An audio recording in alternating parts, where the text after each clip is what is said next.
Alright, so this is Donnie from Team Rynoke, and here I am with a new deck profile for you guys. This new deck just came out, Artifacts, really popular. It's got a lot of different variants, but whenever a new deck comes out I like to just do a pure build first. I played this at a tournament this weekend and got first place. Went undefeated with it actually. I'll go over that here in a minute. First I'll bring all the deck profile. First off, you run 3 artifacts, Moral Talks. Just a quick rundown in case you're not familiar with it. All of these monsters have this effect where they're in your hand, you can set them in your back row, and they're counted as face down spell cards. And then on your opponent's turn, if it's destroyed and sent to the graveyard, it special summons itself, and then whenever they're special summoned on your opponent's turn, they get effects. That's what I love about this deck, is that it's so weird and just kind of random. Like, I like weird decks.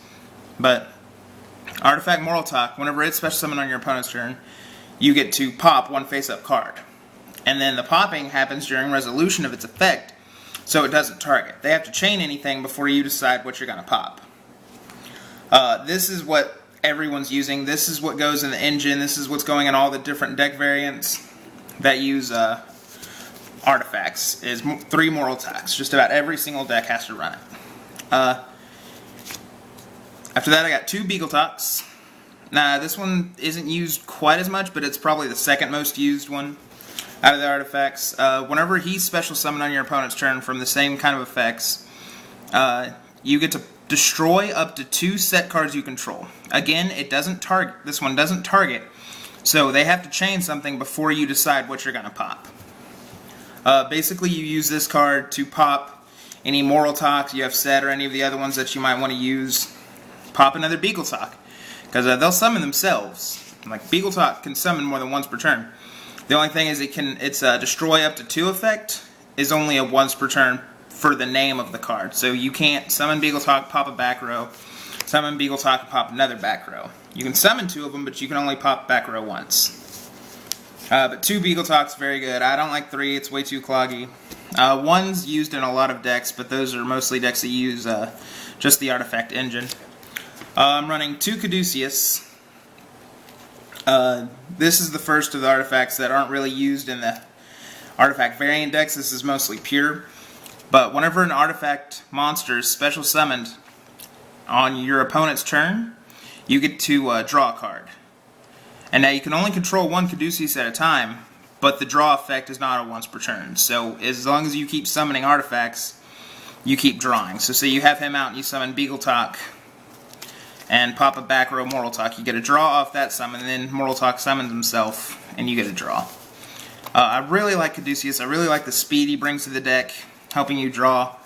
Again, he's not used in the variants like the hand artifacts or hand artifact tricks decks, which are going around right now, but I like him in pure. Then there's Artifact Scythe. I ran 2 this weekend. I almost never really used him except against Madolche player, because really that's the best thing this card's for. Whenever it's special summoned on your opponent's turn, your opponent cannot special summon from the extra deck for the rest of that turn. So even if they get rid of it, as long as this special summon was successful, they cannot special summon from the extra deck. So decks that OTK, like Hieratics, Girja, Curry, Madolches, all them, summon this during their standby phase, and that basically prevents them from being able to do most of their big plays. I'm probably just going to put it to the side, honestly, because after this weekend, next weekend, I'm going to try a different build with artifacts. But I think Scythe's just a really good card, and it'd be a really good side card. The last artifact monster I run is called Artifact Fail Not. Whenever he's special summoned, you get to target a artifact monster that's in your graveyard and set it on your back row. So he's the only artifact that actually targets, since all the other ones do it during resolution. So if DD Crow, Transmigration and Prophecy, all that card that can get rid of its target, can stop this one's effect. I only run the 1, and honestly most of the weekend I ended up siding it out. It's not really that. The pure build itself just isn't quite as good as the other variants, but like I said, I wanted to try out the pure first. Card D, I run 3 of them. just because you don't normal summon the artifacts at all. All you do is set them.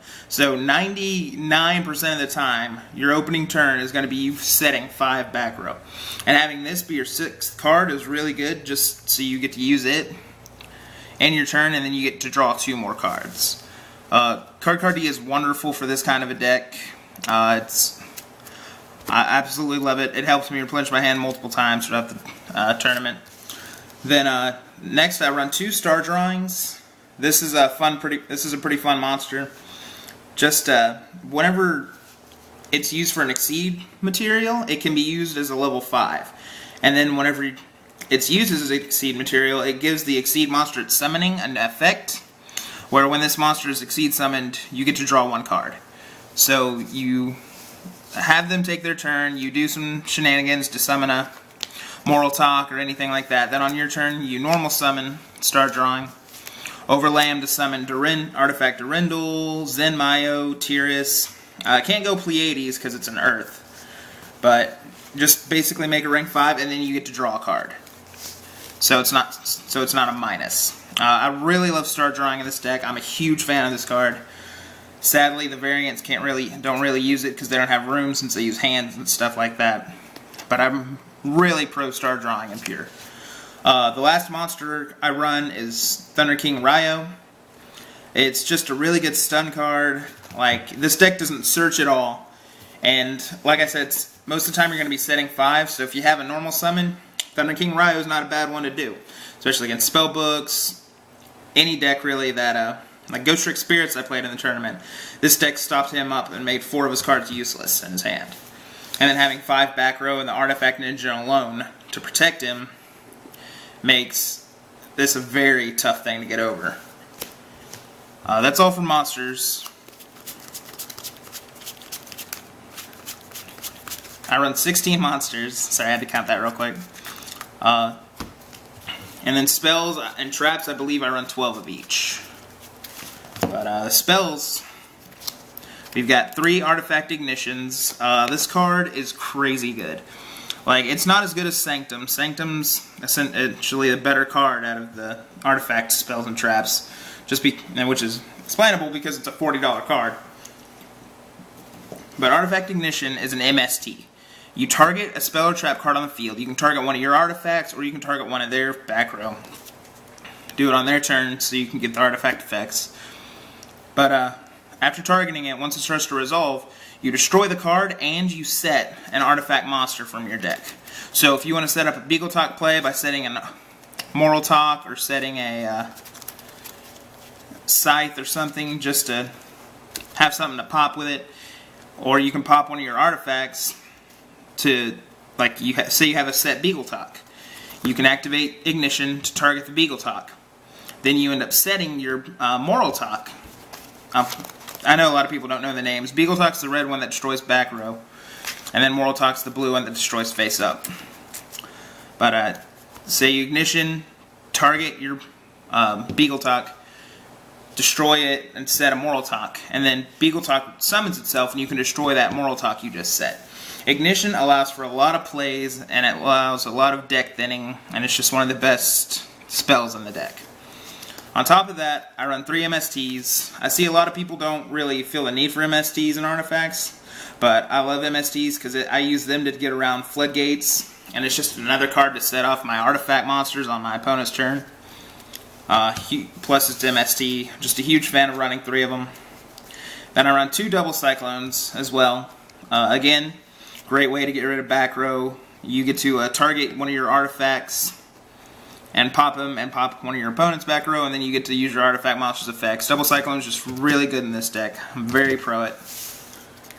Other than that, it's just kind of basic spells. I run 1 Book of Moon just for disrupting, and then 3 dualities because, like I said before, you don't do a whole lot on your turn. I mean, sometimes you'll exceed, but most of the time, waiting a turn is not bad in this deck. Pod duality helps you get more artifacts, helps you get more back row, and set up your plays for next turn. Because most of the time, all your plays are going to take place on your opponent's turn. Next, we got our traps. The trap I mentioned earlier, Artifact Sanctum. This card is the Broke. This card is what makes the Artifact Engine live in so many decks. Basically, you activate it, and you can special summon a artifact monster from your deck. So you do it on your opponent's turn, you get all of their effects activated. So say you set Sanctum on their turn, they summon a monster, they summon a gear drop, they flip an armor to add accelerator, summon accelerator, then you can flip it Sanctum, summon a Moral Talk, and pop their armor. Keep them from doing that Exceed play or anything. That's just one example. But or say you have a set Moral Talk, you can summon a Beagle Talk. Destroy your set Moral Talk, and then Moral Talk summons itself. It's just that Sanctum can open up just about every play this deck can do.